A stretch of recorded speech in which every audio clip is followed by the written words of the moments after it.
What's up, fight fans? It is Monday, December 18th, 2017, and this is the Monday Morning Analyst. Welcome. My name is Luke Thomas. I am the host of this podcast. 3 parts to the podcast. As always, a bit of an overview from the weekend, some multimedia in the second segment, and then a look at what's coming up in the week ahead.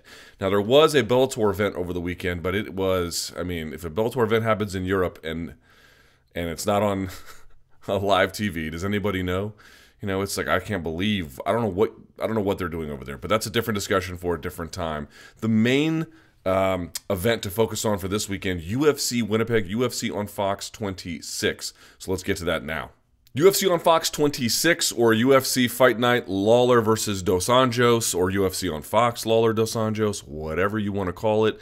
This took place at the Bell MTS place in Winnipeg, Canada. It had an attendance of 8,862 for a gate of 781,359. It also had some really, really bad overnight ratings. So not great in terms of its commercial appeal, although there's a question about how well it was promoted.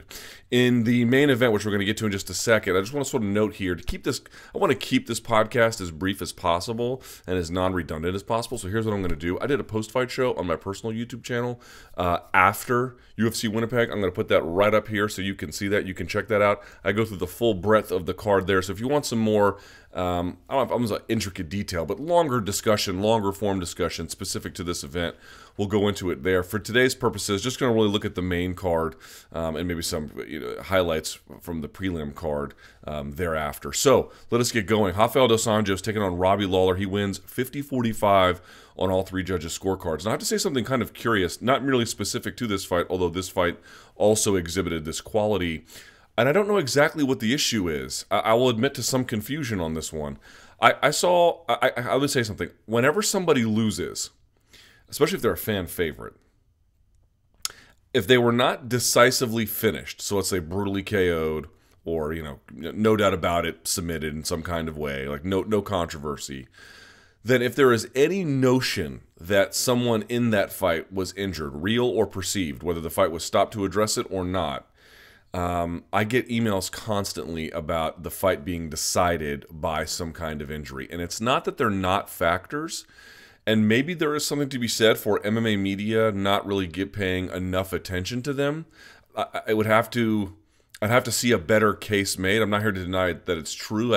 I just haven't seen somebody cobble together a really strong argument, but perhaps if they went through the effort, there would be that. I'm really just seeing like accusations slung on social media, so it's really hard to know the veracity of them.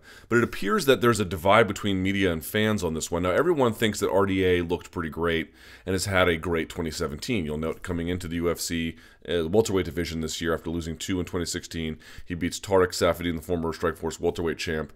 Then he demolishes Neil Magny, and then he goes through and beats the former welterweight champ and doesn't lose a round on any of the Georgia scorecards. Now, that is a pretty great performance, and certainly he wouldn't be my fighter of the year, but I would absolutely have no problems listing him among other fighters as a nomination anyway for fighter of the year. So he had a great run, but I've seen a lot of people saying, well, what about Robbie tweaking his knee sometime in that close to the end of the 3rd round where he gets, dropped, pushed, whatever it was? Didn't that have a real effect on the fight? And the answer is maybe. Maybe not. It's really hard to know. Here's what we do know. I saw some people being like, well, Robbie has a history of these dramatic comebacks. Sort of. The Melvin Manhoff fight, it was only 1 round, so he was getting absolutely bludgeoned in that one, and then, of course, did the bludgeoning in the end. He was losing the McDonald fight, being wobbled in it, and then came back, but that one went to 5 rounds. So it's not that he's not resilient, and it's not that he can't come back, but I had some people reaching out to me like, well, he specifically, after 2 rounds, has shown that he comes back. Like, he definitely has shown resiliency, so if that's your argument, true. But that it follows a similar pattern of dropping 2 rounds and then picking it up, not true. That's not true at all. There's not nearly enough evidence to suggest that is true. So yes, it is true that Robbie Lawler has come back late in fights, and it is true that Robbie Lawler is obviously as tough as all get out. But it's not true that it follows some kind of similar archetype that you can point to that easily matches up with what happened here. Look, here's what appears to me. If Lawler had been winning that fight in any kind of way early, I don't think I'd have any issue paying more attention to the injury. And I'm not saying the injury is not relevant. I just feel like RDA was winning those rounds anyway. That stumble that happened was late in the third. He'd already been taken down in that round and held down for almost 2 minutes. It looked like he got dropped and pushed with an elbow and then maybe another shot over the top, and then he kind of stumbled in there. And then maybe that really contributed to his poor 4th and 5th round performance, relatively speaking. I can fundamentally believe that is true, but I think what you also have to accept here is, one, if he was winning that fight before in any kind of a way, or if he even won a round on any of the judges' scorecards before that, you might have a different argument. But RDA was in pretty, he wasn't dominating, but in pretty clear control. And I think the other component here is, number one, he was attacking the back leg, not the lead leg, but the back leg, RDA was, with certain kicks. It's hard to know what impact that might have had on the whatever he tweaked, whatever the structure of the knee was that got affected. And look, if you get pushed and your balance gets tweaked because you're trying to catch it and something gets injured, that's part of a fight. It's part of a fight. The part of fighting is damaging the other person's body to the point it doesn't work, whether that's shutting off the lights upstairs or breaking an arm or choking the carotid arteries to make them go to sleep. Like, you're just trying to make the body malfunction. And sometimes it happens from a punch. Sometimes it happens from you getting stumbled in a push. But it's a volatile, chaotic situation. And to the extent you can keep your balance under you, then you have a less of a chance of it happening. But it's all kind of part of a fight. Plus, it's not exactly clear that the shot over the top from the elbow from RDA didn't contribute to a loss of balance. And if he lost his balance and then tweaked something trying to catch it, it's just fair game. I'm not really sure I understand what the controversy is here exactly. Is that to say that if that knee hadn't been tweaked, that Robbie Lawler couldn't have come back and absolutely smoked him in the 4th or the 5th? Of course not. You'd be foolish to say something like that. Robbie Lawler is a very, very tough, seasoned, decorated, talented, and ever-present danger when he's at his absolute best. But if his body began to break down over the course of a fight, and that reason could be, I don't know that it is, but could be related to some of the back leg attacks that RDA was doing, and could be from the loss of balance that can be attributed to a shot he took, then that to me is just completely fair game. Maybe a rematch would go differently. I'd be happy to see one, to be perfectly honest. Not right away, but down the line if one is merited. Nor am I making claims that RDA is going to go in there and blow the doors off of Tyron Woodley if he gets a title shot. I'm not saying that either.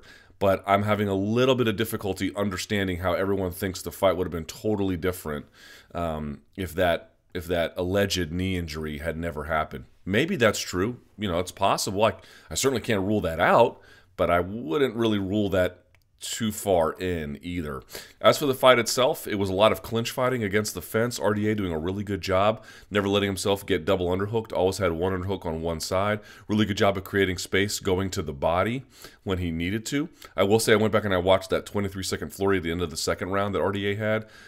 Man, a lot of those were blocked by Lawler. A lot of them did. The ones that landed, majority came through the body, and some, of course, came upstairs, but Robbie Lawler did a really good job of blocking it. He's really, really good at rolling with shots so that they don't count as much. So he's already going this way. He kind of absorbs it a little bit, so it hurts, but probably not as much, or it's not as effective. I thought RDA did a really good job of taking away that lead right hook that Lawler has sometimes, where he likes to really come over the top. You saw RDA countering it over the top and then inside as well, really taking away any kind of jab that he might have had too. And the leg kicks on the lead leg, forget the back leg, the leg kicks on the lead leg were brutal as well. So, was it some kind of one-handed, oh my God, destruction? No, but, and again, who's to say? You never know if that knee injury would have been different. But to me, there's not much controversy about this win. I'd be happy to see it again if the opportunity presents itself in the right kind of way. But Rafael dos Anjos was a more than rightful winner in my judgment. So great job by him.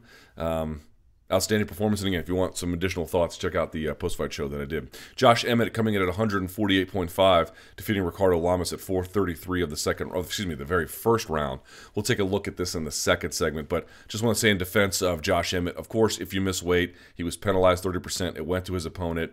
I understand some folks are upset about this as well, and I get that, but if Ricardo Lamas accepted it, and again, it wasn't easy for him either. You're fighting Aldo, then there's a long space where you don't know who's fighting, and then you get Josh Emmett, he misses weight. It was a really tough run for poor Ricardo Lamas, so he absolutely has my sympathy, but he got 30% of the purse, and he agreed to it, and it's only 2.5 pounds more.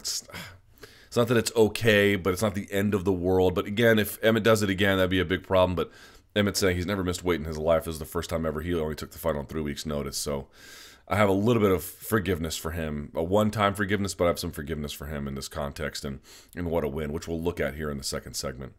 Santiago Ponzinibbio defeating Mike Perry 29-28. This was another one where I thought Santiago looked good for about 7 or 8, Mike Perry looked good for about 7 or 8 minutes, and then people said that an eye poke, eye scratch of some kind affected Mike Perry. That's again, I cannot say that's not true. It very well might be true, and we know, and I do think there's plenty of reason to say that the eye pokes definitely affected Gunnar Nelson. That really is a rematch I would like to see, because I think that one might go a little bit differently, even if Ponzinibbio is able to win for a second time. I really fundamentally believe that that is fair, because there's really just unequivocal evidence that that's true.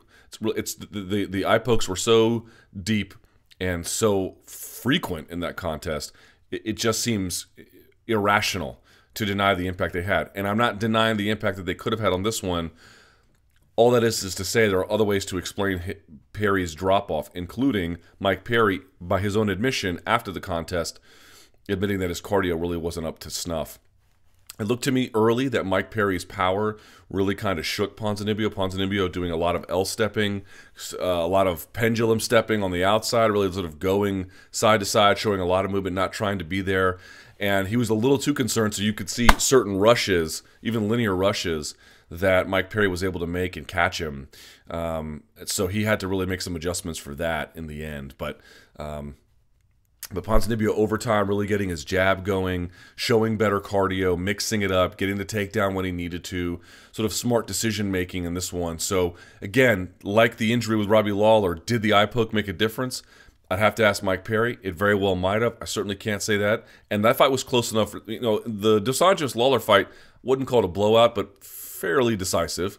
But Ponzinibbio and Perry, yes, in the end, Ponzinibbio was your rightful winner, but that one was close enough, especially early, those first 7-8 minutes, where I wouldn't mind a rematch. They're not going to make one, but I'm just saying if there was some lingering controversy where we really had to get this eye poke issue settled, I would totally be in favor of it in that sense. But Ponzinibbio just looked to me like he had a few more ways to win, and it also looks to me like if you take this opponent, and Ponzinibbio is not Alan Jouban, but it just also looks like Mike Perry has a little bit of a hard time the more outside movement somebody shows. If they can stick and move and really do a good job of maintaining distance, unlike Jouban, Ponzinibbio also brought the ground into consideration. But that's something for him to look at. But I think Mike Perry's got a bright future. I think he's getting better every fight. I think he's got a good attitude. I think he's a good fighter. Now with with Ponzinibbio, where he goes from here is not clear. You know, would he face Darren Till? Maybe Kamaru Usman shoots up the ranks. What's going to happen with Carlos Condit and Neil Magny? Hard to say exactly, but he certainly earned a spot. Probably with someone in that top 5. Maybe he takes on Colby Covington. You know, I don't know.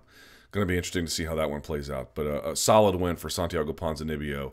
I think the eye poke probably maybe have mattered, but still feels like the guy who had more ways to win did. Glover Teixeira taking on Misha Cirkunov, 2:45 of the first round. We'll also take a look at that in the second segment. Some highlights from the Fox Sports 1 preliminary card. Jan Blachowicz defeating Jared Cannonier. Cannonier just had his jab disrupted the entire time, getting dropped also as well. I still think he'd be better off at middleweight.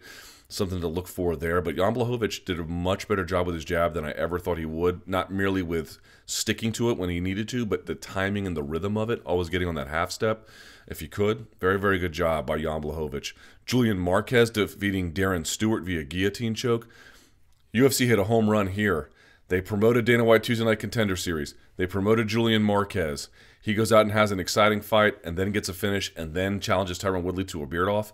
You know, that's the promoter doing their job, and that's the fighter doing their job, and that working out together really, really well. Good entry at middleweight. Julian Marquez has a lot of ability. When you first see him, it's not clear that he's like the best wrestler or the best striker or the best jiu-jitsu guy you've ever seen in your life, but what he really is strong, resilient, and has great composure about how he wants to attack after an opponent shows their cards. And so this guy goes in for a terrible shot. He gets underneath the chin, puts his head and his weight on top of it, almost like you saw, a little bit differently, but like you saw Brian Ortega locking up Cub Swanson and shoving him underneath. In this case, it was a 10-finger, it looked like guillotine. But great job by Julian Marquez. Very excited to see him progress through the ranks. And he was given an opponent who was tough, but one that was manageable in the end. Chad Laprise defeating Galore Bofondo, having a little bit of an issue with the guy's unorthodox striking up top, and then takes him to the ground as he did. It looked like that's the kind of thing you see a lot in the gi. It looked like he was able to pull on the lat to help, in addition to blocking and turning, to help get the turn to go all the way that he needed to, and then from there he immediately cross-faced. Go back and watch as they're going to the ground. Laprise is cross-facing. We've always talked about what do you want to control when you're on top on the ground? Head and the hip, head and the hip, head and the hip, head and the hip. And he did that. Couldn't quite get the knee on belly working, but eventually was able to slide it across. Nice win for him. Nordine Taleb defeating Danny Roberts. I mean, vicious shot. John McDessie defeating Abel Trujillo in this one. Just looked like one guy had better movement, better angles, pivoting, timing, was able to punch, dart, change angles, land another shot. Trujillo totally overmatched. Alessio Di Carico defeating Olawale Boucher, 2:14 of the second round. Threw a knee, didn't work. Threw a second knee, that one did the job. Boucher had a boxing trainer for this one, the viral sensation Eric Kelly. It looked to me like he just couldn't quite, like rushing in the way he was before had some success, but it carries a lot of liability. So they wanted to correct, but I feel like they overcorrected where he was doing all this motion, this wasted motion on the outside. Yes, you want to be on your toes, and yes, you want to go side to side, and yes, you want to avoid big power from a big, young, middleweight kid like Alessio Di Carico, but you don't want to be just constantly like, think about how much energy he expended just to go side to side like that. I'm not sure I really understand the point of the value of that, to be honest, because in the end, what did it really matter? He got drilled in close quarters. So you could say, well, that's why he was on the outside. I'm not against him being on the outside. What I'm against is the inordinate amount of time he spent on there doing nothing other than moving, and Di Carico just waiting for him in the middle. It seemed like there was a bit of an overcorrection, some kind of retreat back to a compromise between the craziness he had before and then this way outside position. A little bit something closer to the middle, I think, would better serve his interests. And then Jordan Meehan just completely outclassing Eric Silva, 30-26, and then 2 30-27s, like it was nothing. Eric Silva, again, where he was, he when he's like brawling a little bit, he's at his best. He's also at his worst, so he kind of dialed it back a little bit. And then this time, it just looked like he was, I know he wasn't, but it looked like he was half-stepping the whole time. Jordan Meehan just better everywhere. Better at range, better in the clinch, better with the takedowns, better on top. Just totally outclassed him. Nice win for Jordan Meehan. He was the better fighter literally in every dimension of the game, so you have to like that if you're Jordan Meehan. Fight of the night went to Julian Marquez versus Darren Stewart. Your performance of the night went to Nordine Taleb. How could it not be? And then Alessio Di Carico. I probably would have gone with Josh Emmett, but he was not eligible for a bonus because he missed weight. Another factor to include when we're talking about the penalization there. Very quickly, over at Bellator, Michael McDonald gets back on the winning track for Bellator 191 at the Metro Radio Arena in Newcastle, England. This was a co-promotion with Bellator and Bama. Michael McDonald defeating Peter Ligier, I think it's how it's pronounced, 30-27 across the board. A bit of a comeback fight for him, been off for a while, so I think it took him a little while to warm up, but ultimately, skills win fights, and he's the more skilled fighter of the two. Moving up to flyweight, Valerie Letourneau gets a win over Kate Jackson, also dominated 30-27 as well. UFC veteran Philippe DeFries defeats James Megapunk Thompson. Guillotine choke at 133 of one of the first round. I'm not sure how much James Thompson's training these days. And then Jeremy Petley defeating Lewis Monarch, split decision, 27-30, and then 229-28. Okay, let's do this. Let's go to the second segment. Let's take a look at the two finishes from the main card. On the main card, you had Josh Emmett smoking Ricardo Lamas, an unbelievable win. How did that happen? I'll explain. Plus, Glover Teixeira was also getting lit up by Misha Cirkunov, and then he gets the win about 40 seconds later once they clinch up. How did that happen? Let's explain that now. So let's take a look at the two finishes that took place from UFC Winnipeg. The first one was the first fight on the main card, Glover Teixeira taking on Misha Cirkunov. Now, Misha Cirkunov was looking quite good in this contest. In fact, was landing at will when they were striking at distance. I thought he was piecing Glover Teixeira up. Glover Teixeira, 38 years old. That's not a young guy anymore, man. But it can be hard to ascend and retire the older crowd at heavyweight. And light heavyweight's not entirely dissimilar in that sense. It can be really hard for a young talent to push through and really make an impact. But, Cirkunov was doing well until they clinched. Now, they're actually backed up against the fence because Teixeira was covering up and backing up from the strikes of Misha Cirkunov. But you got to realize, you know, you lose sight of the ground game of Glover Teixeira because he doesn't necessarily use it a whole lot. And even against Jared Cannonier, Cannonier was pretty good about, you know, guard retention. Over time, Teixeira wore him down, but, you know, Cannonier did a pretty good job of not getting overwhelmed too early. Boy, that didn't happen for Misha Cirkunov at all, and I really wanted to talk about this. The way he gets the takedown is beautiful. You know, you're a tall guy, you're 6'2", 6'4". It's going to be hard to change levels on somebody. It just is, and especially if you're 38 and you're 6'2" or more, it's you know, you're going to have a hard time really getting a deep penetration step from a level change on a guy. You got to be unbelievably athletic, and Glover's athletic, but he's not exactly as spry as he once was, but he's still strong, he's still capable, still smart, and has a lot of veteran experience. So what does he do? He uses a good body lock takedown. And this is what I love about this takedown. We're going to watch it here. What is so great to me is how Glover begins to push into him. And what you're going to see Glover do is go side to side. So let's watch this here a little bit as I go through these picture by frame. He's going to rotate clockwise. See him stepping with the left leg here. Behind him, he's going to try and take him over, but he knows it's probably not going to go. By the way, double underhooks, of course, would be, I wouldn't say essential, but pretty close to essential. And he's not going to get him as he rotates this direction, right? Cirkunov's going to try and step around, right? See, he's going to try and take him down. Cirkunov's going to step around. See that? Look, he actually stopped blocking the lead leg. So Cirkunov's going to step around. So what's going to happen? Look at the other hip now of Cirkunov. Teixeira can just step around that one. Look at that. He went side to side, and now he can just drop his level, drop his weight under him, get his hips behind him. Look at that leg. Perfectly blocked. Cirkunov's trying to turn, but it's too late. And he goes down to the canvas like this. Look at that. It is just so brilliant. One more time. Let's look at this. One more time. One more time. One more time. Look at how he rotates here.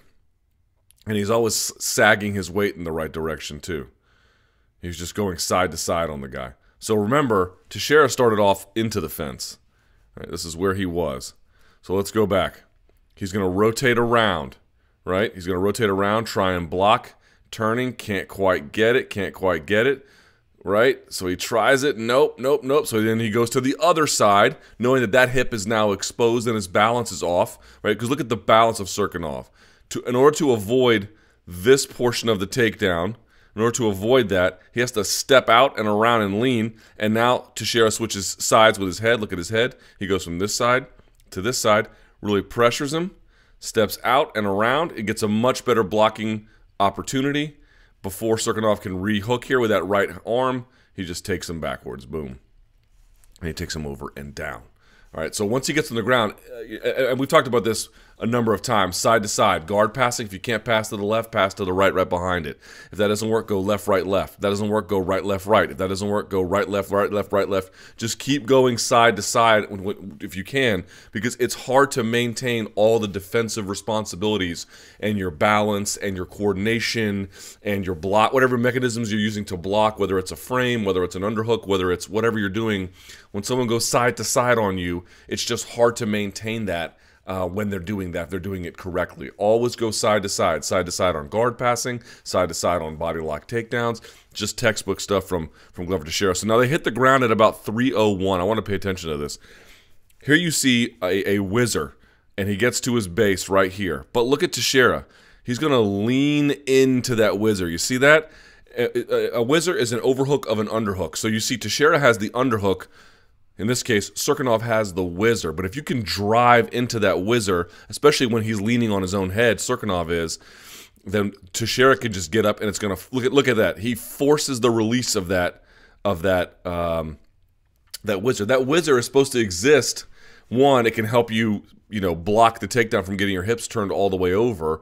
But two, it's supposed to prevent him from going behind you.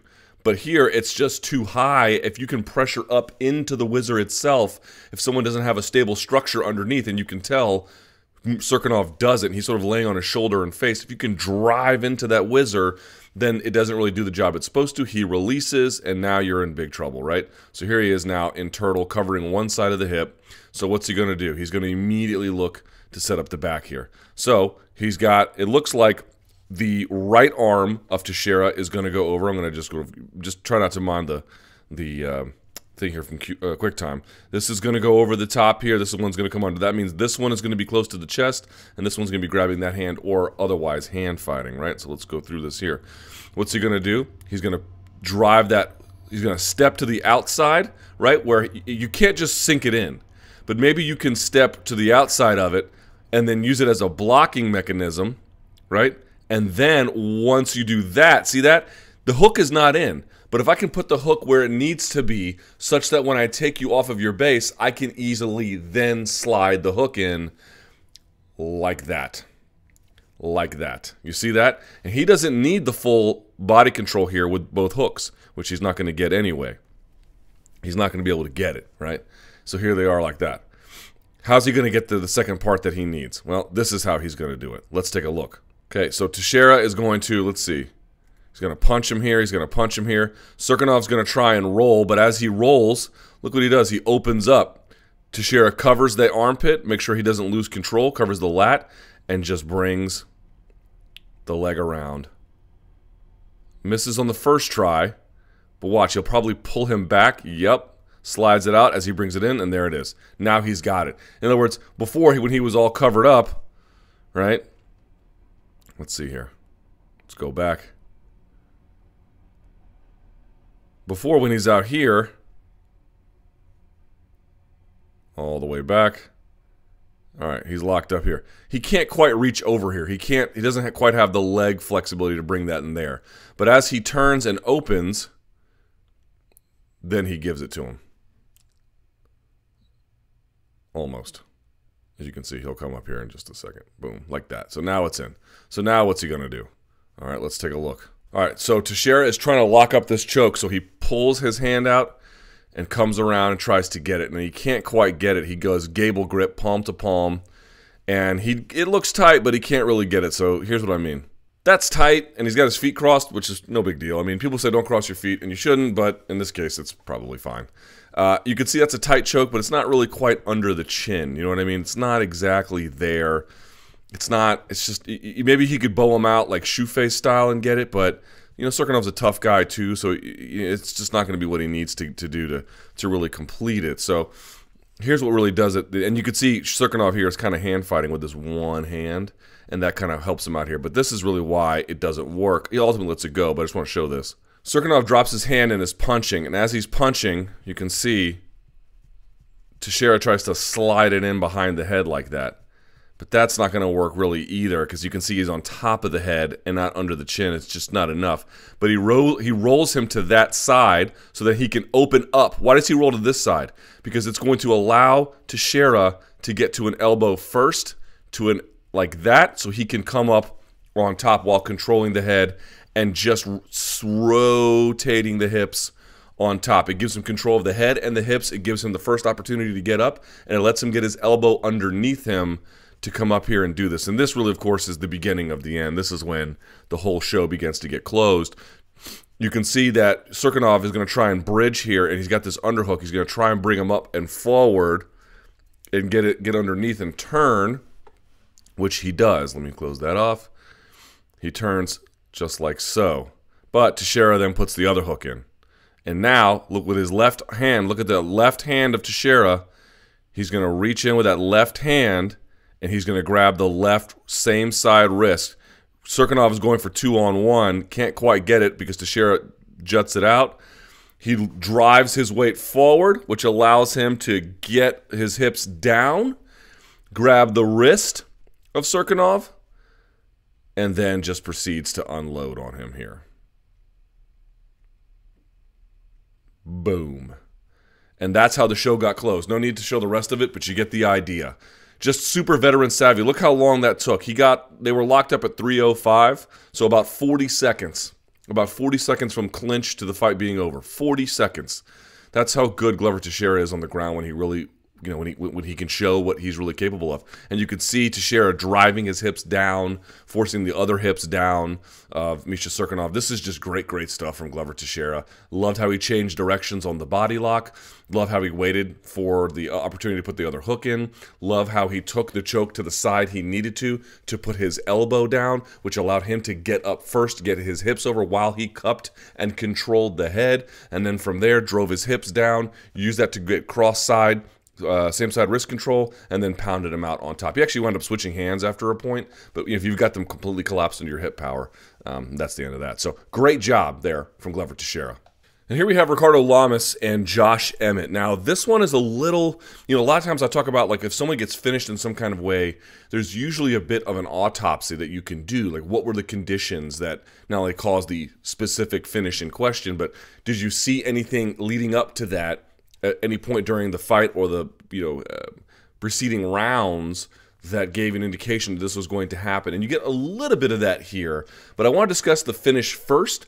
And then I'm going to go back and look at a couple of instances where you can see things went a little bit differently that are somewhat related. This one's a little bit different because in this fight, you saw Emmett, both guys were using a well-rounded skill set, but Emmett using a little bit more boxing combinations, boxing range, and you could see that Ricardo Lamas having a little bit more success at kickboxing range, right? So he was doing a little bit better as Emmett might retreat with a shot with a kick to the body, or he could keep him honest with a kick to the head, or going to the legs and then getting out of the way. He was just having a little bit more success at that range. Emmett, a little bit more at boxing range. And I actually think that's why the fight ended the way it did. Here's what I mean.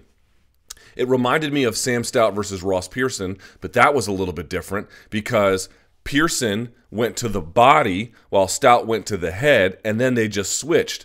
As they traded hooks coming the other side, Pearson then went to the head and Stout went to the body. You can imagine who fell. Sam Stout did. It also reminded me of Carlos Condit and Dan Hardy, but that one was a little bit different too. Both of those guys threw hooks and then also threw hooks behind it. So it was really just sort of a gunslinging, who could be the quickest draw in the West kind of thing. But this one does have some similarities and some differences. Let's see what they are. Here's what I'm looking for. You can see Carlos. What am I saying, Carlos? I'm talking about Condit. You can see Ricardo Lamas.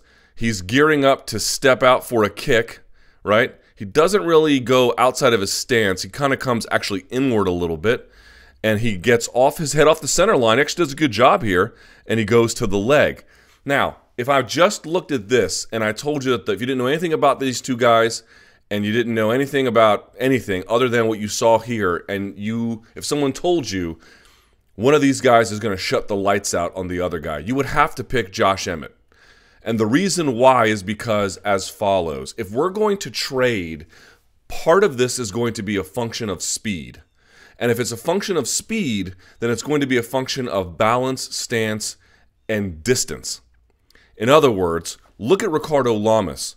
Before he can go and throw another strike, he can throw one as he lands, but it's going to be not nearly as powerful. Conversely, Josh Emmett is already loaded up into a boxing stance and just has to turn the corner.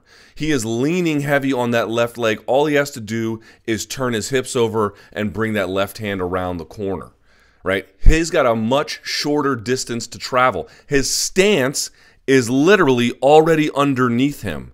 Ricardo Lamas does not have a stance underneath him. So watch. Emmett is bringing this hook around before Ricardo even plants his foot. Look at that. He's halfway, not halfway, but he's a quarter of the way there before Ricardo can even plant his foot. So look who's going to get there first. Boom. Now you can see Ricardo was doing the right thing. If you're going to throw a right leg kick, as you bring your right leg down, you swing the left around. But the problem was they did this in he did this in boxing range with a guy who was already loaded up. He was already loaded up. All he had to do was just whip this around. Boom. Look at that. Turns his hips completely over, pivots on that front leg.